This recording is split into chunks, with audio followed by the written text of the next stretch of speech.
This video is sponsored by Squarespace. Whether you need a domain, website, or online store, make it with Squarespace. Hey guys, welcome back to the channel. If you're new here, my name is Ali. I'm a junior doctor working in Cambridge, and in this video I'm going to be talking about why the Apple AirPods are not only my favorite pair of headphones, but actually why they're one of the pieces of tech that's added the most value to my life over the past 2 years. I'll start with a quick run through of some of the features of them, and then I'll spend the bulk of the video talking about why I think they've added so much value to my life, and therefore why I think they're worth every penny. And then at the end, we'll just do a quick comparison with some of these other kind of fairly expensive headphones, and just kind of comparing them and deciding the pros and cons of each of them versus the AirPods. As usual, everything is going to be timestamped in the video description and in a pinned comment, so you can skip around if you feel like it. But yeah, let's just jump into it.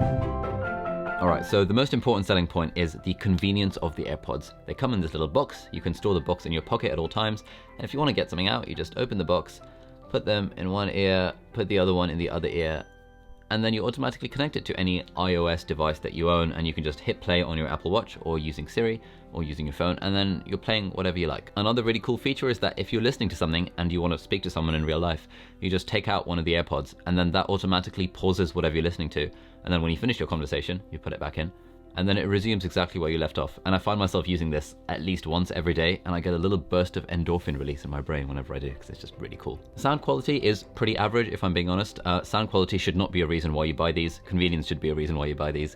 They sound like normal Apple AirPods, which is not bad, but it's not amazing, and certainly doesn't come close to any fancier pair of proper headphones. But you know, it's not really about the sound quality. Sound quality is fairly average. If you're worried about them falling out, I think this does vary for different people, but for me, they literally never fall out. Like, I wear them all the time.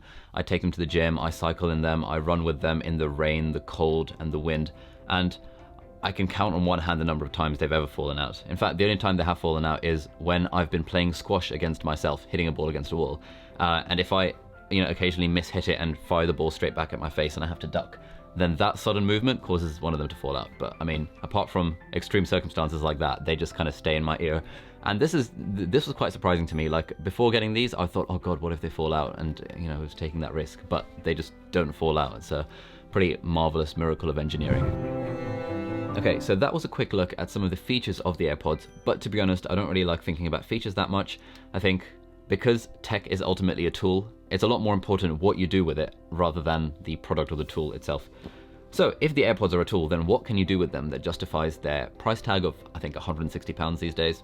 And to answer that, let's do a little hypothetical thought experiment. So what if, hypothetically, you could snap your fingers and then magically you'd be able to listen to whatever you wanted in your head? Like, let's say you wanted to listen to an episode of the Tim Ferriss Show podcast, or you wanted to play something on Spotify.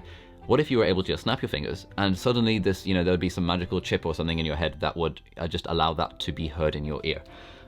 Let's ignore the creepy implications of this because, this is just a thought experiment. We don't have to worry about that. But, if you could make that happen, snap your fingers and play whatever you want in your head, I personally would pay quite a lot of money for that feature. Why would I pay a lot of money for a feature like that? Mainly because it would allow me to listen to more podcasts and audiobooks, and over the last 4 years since I discovered them, podcasts and audiobooks have added an enormous amount of value to my life. So, some of my favorite podcasts: the Tim Ferriss Show, Matt Duvella's The Ground Up Show, the Indie Hackers Podcast, Seth Godin's Startup School, the Gary Vee Audio Experience. All of these various podcasts have been quite inspiring in that they've inspired me to start things like my YouTube channel, my email newsletter. They've inspired me to grow my side businesses, which have helped me grow my passive income, and that contributes to freedom and generally increased lifestyle choices. But also they've offered a lot of practical advice in terms of, productivity, happiness, minimalism, interior design, health, fitness, and just like all sorts of different areas that I wouldn't necessarily have got information about if I hadn't been listening to these podcasts and audiobooks. Now, let's go back to this hypothetical magical ability of if we could snap our fingers, we'd be able to listen to whatever podcast we want. I think that's so valuable because if we had that ability, I guarantee we'd all be listening to a lot more podcasts, because suddenly we've just reduced the friction down to zero. Like, if we're doing the laundry or hanging up the laundry or doing the dishes or going down to empty the trash or kind of going for a 2-minute walk down the road to do the groceries, at that point, normally it would be a bit of a faff to get our earphones out and untangle them and put them in our ears, and we just probably wouldn't bother doing it for such small tasks like that. But if we've all of a sudden got this ability to snap our fingers and listen to whatever we want in our heads, suddenly the friction is zero, and we might as well just listen to a podcast or continue our audiobook while we're doing all these menial other activities that are going to take up our time. And now, going back to the AirPods, The reason I love the AirPods so much is because I think they come quite close to approximating this magical hypothetical ability to snap our fingers and to listen to whatever we want. The friction is so low with the AirPods, you can just pop them open, stick them in your ear, and it takes about 3 to 4 seconds, and hit play on your Apple Watch, or just, if you double tap the side of them, then you open up Siri, and then you can ask it to resume Spotify or Overcast or whatever.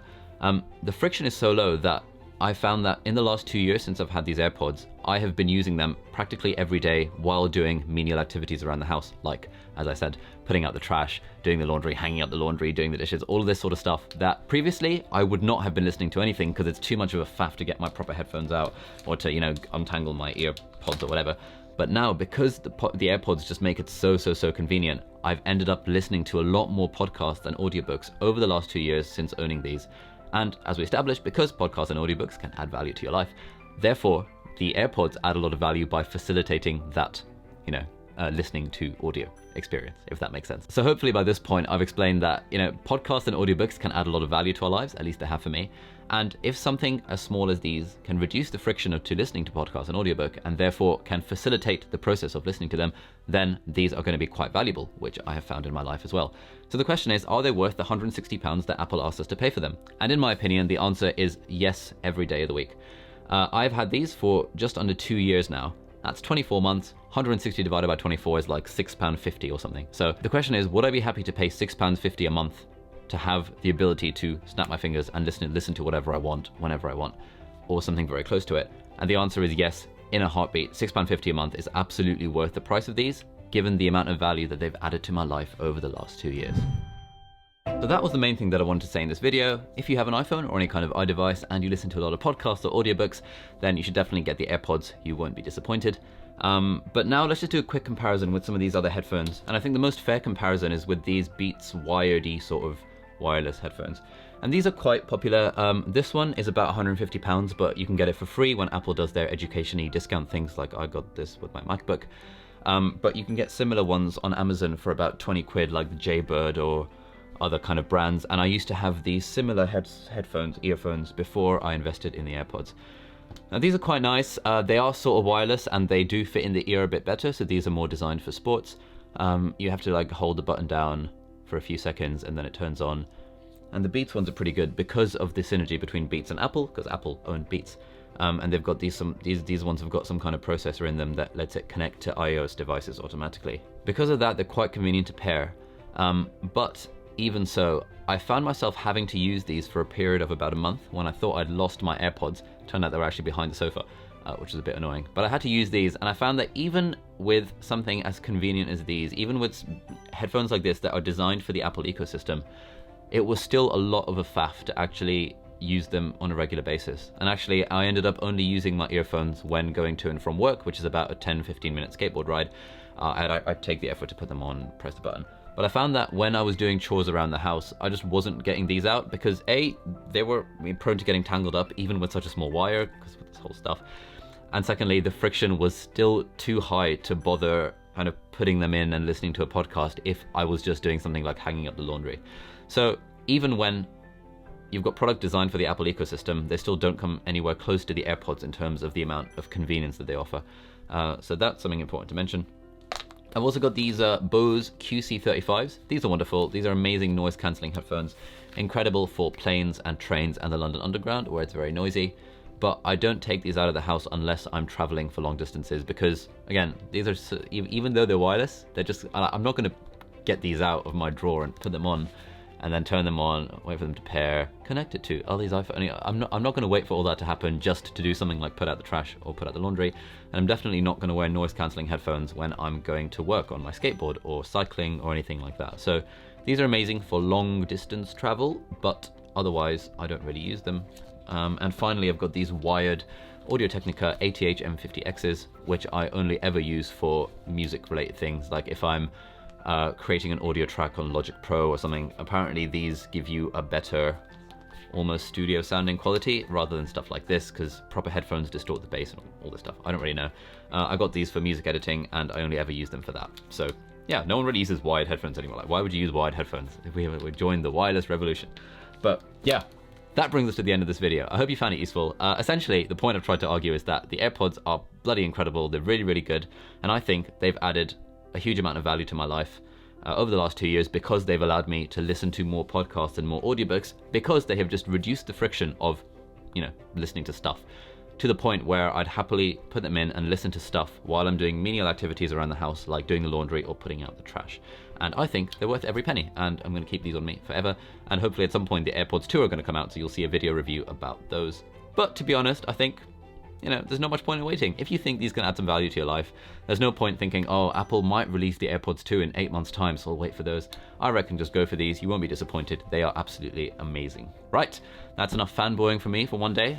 Before ending, I'd just like to say a big thank you to Squarespace for sponsoring this video. You've probably heard of them. Squarespace are an incredible website design and hosting and content and online store platform that, whether you need a domain or an online store or a website, you can just make it with Squarespace.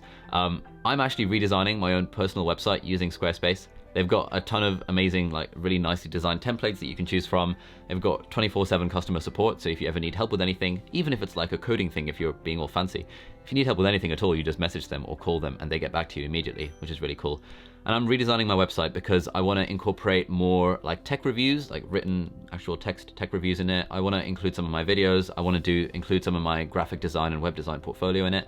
And Squarespace makes all of that super easy to do. And because I've got experience with coding myself, I can tweak a Squarespace template to whatever I like. So I can start off with a really nicely designed template and then add my own splashes of color or whatever I want to it, which is pretty cool. So thank you, Squarespace, for sponsoring this video. And if you'd like to check them out, you can follow the link in the video description for a free trial. And then you can also get 10% off if you do decide to sign up to a paid subscription using, again, the link in the video description. So thanks again, Squarespace, for sponsoring this video. If you liked the video, please give it a thumbs up. If you haven't subscribed to the channel yet, then please consider doing so. Have a lovely day, and I will see you in the next video. Goodbye.